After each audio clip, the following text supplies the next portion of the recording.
Hey there everyone, it's Ryan with Frontline Animal Removal. Today, I want to talk a little business. I want to talk about the practice of upselling.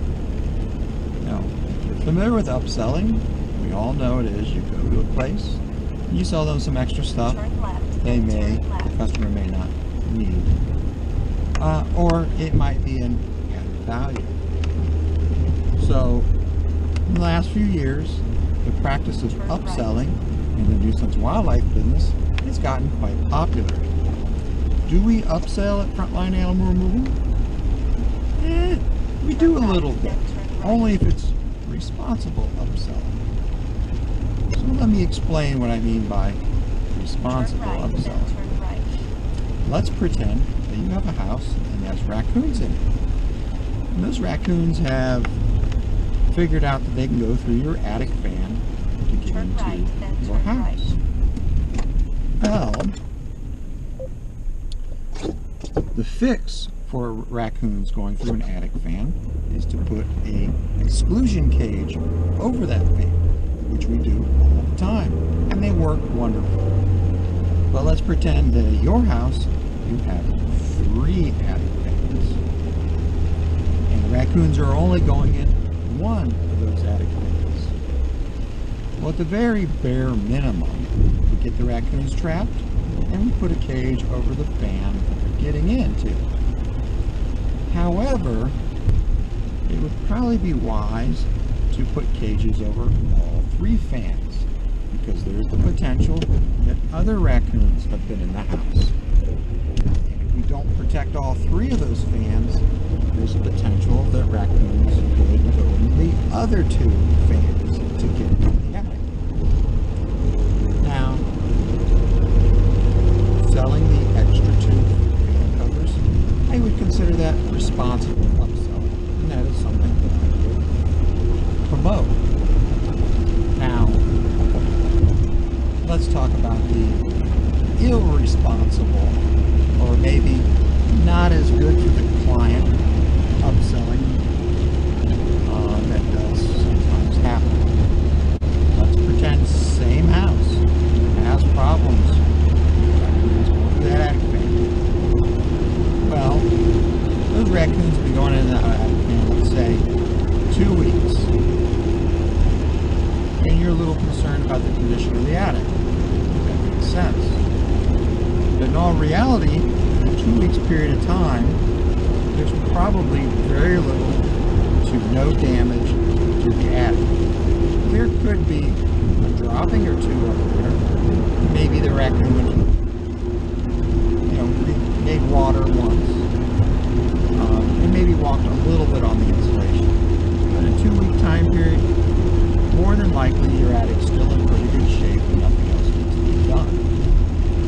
However, there's some companies out there that would tell you, oh, you have to have your attic restored, because if you don't, very bad things will happen to you. Now, is it possible that raccoons do a lot of damage to the attic in 2 weeks? It's possible, but not likely. Now, let's take the same house. Let's say you don't do anything about the raccoons for 3 to 4 years. There's raccoons up there for 3 to 4 years. Come in, trap the raccoons the same way, and put cages over the fans the exact same way. But with 3 to 4 years worth of raccoon activity in the attic, then it would make sense to sell an attic restoration. That would be responsible upselling. However, 2 weeks of raccoon activity in your attic, that is just selling the customer a bag of goods most of the time. Let's look at another scenario that's very common in the industry. Let's say you have bats, and I come out and do an inspection. I find a couple problem areas and determine the best course of action to get rid of the bats. Now, let's say on your particular house, the bats are coming in through the eave transitions, coming in where there's transitions in the roof line. The normal thing we would do is seal up those transition points and anything else associated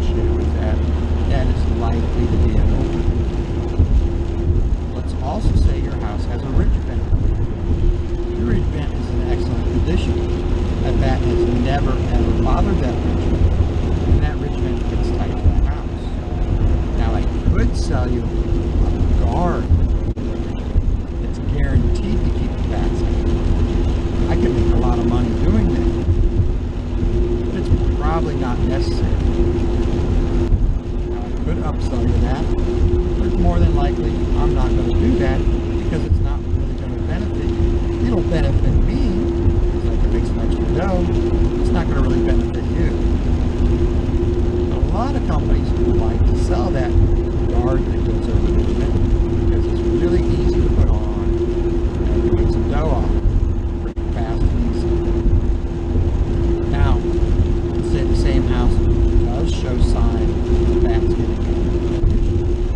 Oh, then I would definitely sell a guard because it's bats using it. It makes sense to sell it. So that's one of the differences with my company versus the other companies. I like to make money, but I like to do it responsibly. I like to solve your problem, but I like to do it responsibly. Will I sell you something extra? Only if I think it benefits you. Am I going to sell you something you don't need? No, I'm going to avoid doing that because I got lots of work, plenty busy. I don't need to sell a person extra stuff. I'm just going to make money responsibly right down the road at somebody else's place. And keep busy. Now, there are companies out there that sell you anything and everything just to get your dough. So here's my advice. When you hire a nuisance firm, whether it be me, be somebody else, try to get the contractor to justify what they're selling. Have them show you the product. Have them take pictures, or have you go outside and have them point out the problems. If someone's going to sell you a bunch of things, make sure you're getting that stuff done that you actually need. Not buy things you don't need. On many occasions, I've gone to places where the customer purchased a lot of exclusions in that structure. A lot of work done. It did not solve the problem. It's unnecessary. And I don't think that's the smartest way to do business. It's like going to see a mechanic for your car because your car needs an oil change.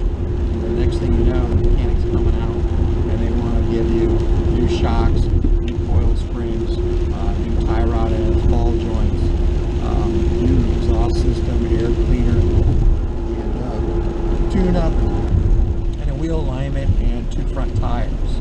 And you just went in for an oil change. Do you really need that stuff for your car? Hey, you might. That's why you say, show me. But maybe the mechanic just needs to pay his bill that month and he sold you a bunch of extra stuff so he can pay his bill. So, be the smart customer. Ask questions. I don't get offended when a customer asks me lots of questions. I think I'm usually really impressed when a customer asks me a lot of questions because I know they're smart. I know I can't get away with anything. That's impressive. So, I come out to your house, grill me on everything I want to do. Don't get offended. I'll respect you even more. And if you live outside of my territory, and you're dealing with another company, ask a lot of questions. If something doesn't seem right, get a second